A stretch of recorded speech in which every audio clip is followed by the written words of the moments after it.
Buenos días, estimados estudiantes de la Maestría en Educación.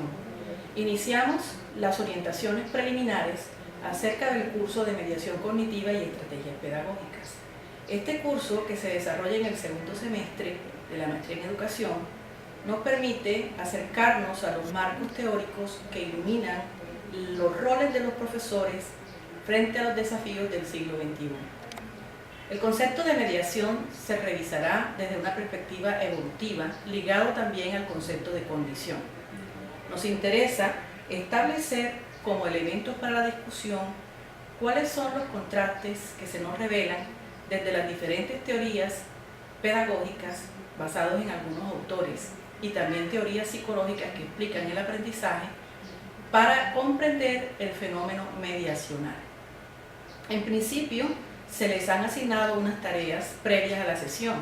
Esperamos que las hayan desarrollado porque nos permiten hacer un panorama general de referentes que hablan sobre este tema o temas afines.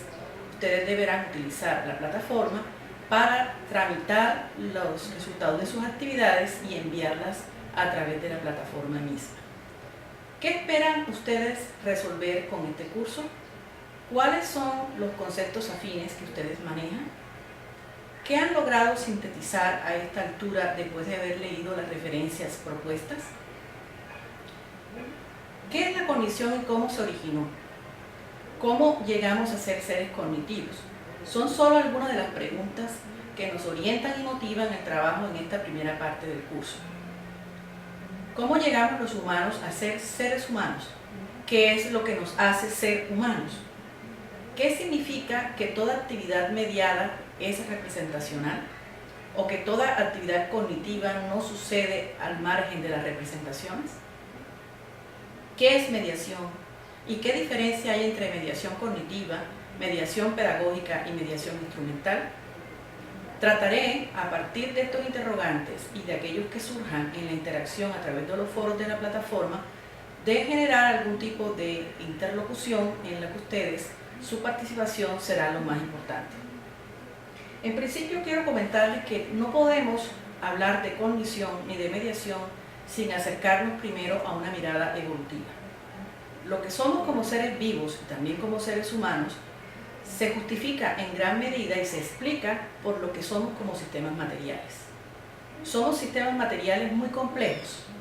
En el inicio de la explicación de la vida como una forma especial de energía, se explica cómo las moléculas, los sistemas materiales primitivos, tuvieron una característica para poder establecer un equilibrio y para mantenerse de alguna manera estable dentro del sistema o del entorno acuoso primitivo.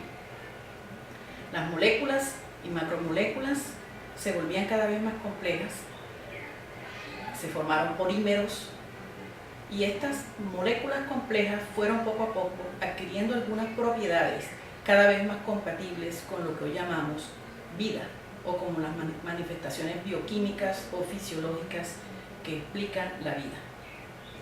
Una de las características fue la complejización, sistemas cada vez más complejos, que además se comportaban de manera compleja. En principio, la complejización ayudó a que moléculas pequeñas pudieran por afinidad química volverse de moléculas complejas pequeñas a moléculas complejas grandes, macromoléculas. Luego surgieron otros elementos dependiendo de los contextos o sistemas en los que estas moléculas existían, donde había adhesión, había integración. De hecho, todavía esos comportamientos macromoleculares los tenemos en los sistemas acuosos, en los sistemas de suelos, los sistemas vivos. Y la complejización dio lugar a que las moléculas que eran demasiado grandes tuvieran que escindirse o dividirse para ser más eficaces en relación con el sistema energía-materia.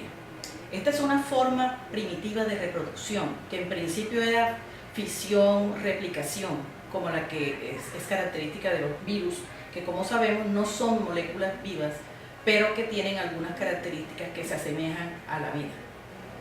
El proceso de adaptación es otra de las características de estos sistemas materiales primitivos. Para poder ser competitivos dentro de este sistema acuoso, muchas de estas moléculas fueron cambiando sus formas fueron haciendo afinidades o alianzas, de manera que se generaron organismos muy llamativos por sus formas y por sus comportamientos. Rodolfo Ginás explica esto en su libro El cerebro y el mito del yo. En uno de sus capítulos menciona cómo las moléculas primitivas, complejas y además con alto nivel de adaptación, fueron las que subsistieron en estos ecosistemas acuosos primitivos. Se reconoce un salto muy grande en lo evolutivo cuando estas moléculas complejas y adaptativas o adaptables pudieron generar algún tipo de comportamiento que los liberaron de la inmovilidad, pudieron generar algún tipo de estrategia que les permitía trasladarse de un lugar a otro. Surge con la locomoción primitiva lo que Ginás llama la primera señal de cognición, la toma de decisiones, la orientación hacia los estímulos, hacia la luz, hacia los sistemas de acuerdo con su composición química, buscando alimento.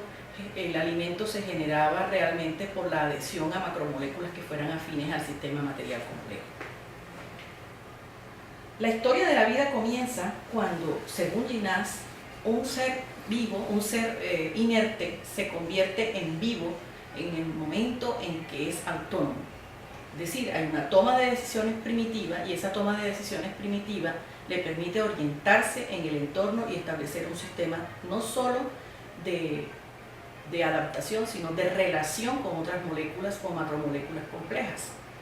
El movimiento de locomoción realmente es llamativo. Nosotros vemos en esta gráfica, ustedes también pueden mirar estas gráficas en sus diapositivas en la plataforma, cómo un organismo primitivo, flagelado, tiene realmente en un flagelo un macrosistema complejo molecular que es autónomo, que gira sobre sí mismo, que se agita en el sistema acuoso y que produce un impulso de movimiento, dirigiendo su cuerpo hacia donde él debe conseguir alimento o si se quiere alejar de la luz o de aquellos estímulos que le son negativos.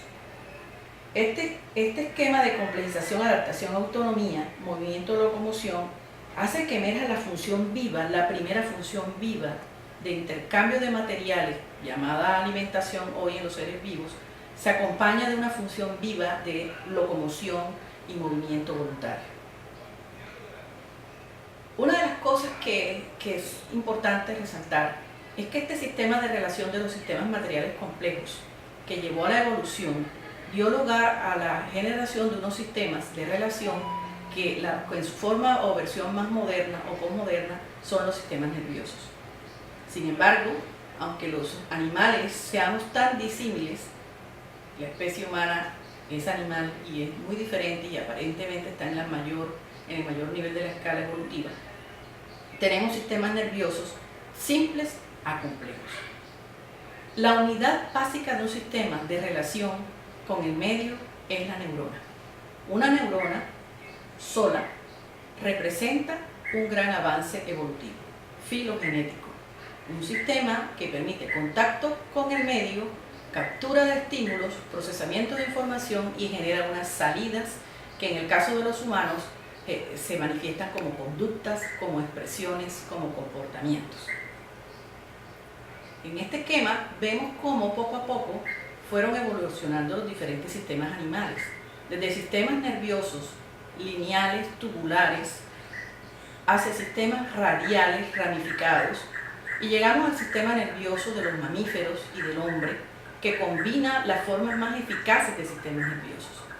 La relación con el medio ambiente, con el entorno, ha permitido que el mismo sistema se vaya afianzando, vaya dejando aquellas características que son positivas y que generan mayor competitividad y mayores posibilidades de subsistencia o de supervivencia. Nosotros tenemos entonces un cordón neural a la manera primitiva, lineal, tubular, pero también tenemos un glóbulo enrollado sobre sí mismo que constituye el cerebro. Evolutivamente, las neuronas, en gran cantidad, miles de millones, fueron organizándose de una manera globular y eso ha permitido que las conexiones neuronales se magnifiquen, haciendo mayor contacto unas con otras. por lo tanto ha aumentado su capacidad de procesamiento, su velocidad de procesamiento y su capacidad de almacenamiento de información. Desde una perspectiva explicativa, en este esquema se intenta mostrar cómo todos los seres vivos, incluyendo el hombre, estamos en contacto con la realidad material a través de nuestros sistemas nerviosos. Nuestro sistema nervioso, en el caso de los humanos, los mamíferos y los humanos, capta información a partir de receptores que están localizados en los órganos de los sentidos. Esa captura, que se asimila según la teoría del procesamiento de información a la captura que hace cualquier máquina que esté pensada como procesador de información, nos permite generar un esquema, una imagen, una equivalencia de realidad percibida, en el caso de nosotros a través de los sentidos, en el cerebro. El cerebro genera un tipo de realidad que denominamos la realidad intelectiva, una realidad interiorizada que no necesariamente recoge todo lo que la realidad material es, porque los límites que tenemos en nuestros sentidos no lo permiten.